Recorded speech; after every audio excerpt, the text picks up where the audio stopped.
Nothing beats a good metallic paint on our miniatures, but do you know the most important steps to take for getting the best results with metallic paints?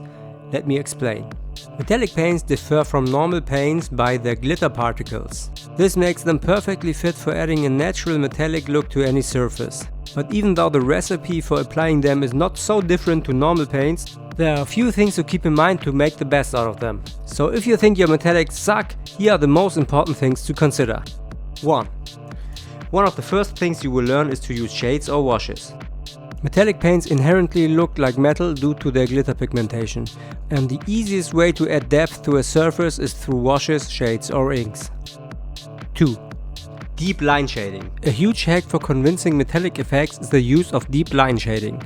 This term basically describes the method of drawing fine lines of a relatively dark paint onto the recesses of the metallic surface to reinforce the contrast on our miniatures. Discovering this approach was a huge game changer for me.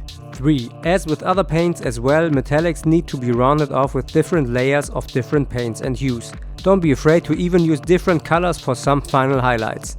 For example, a very effective way of giving a golden surface the final touch is to use a light silver paint for edge and dot highlights. These are important cornerstones of painting convincing metallics. Let me know in the comments what your most important TMM hacks are.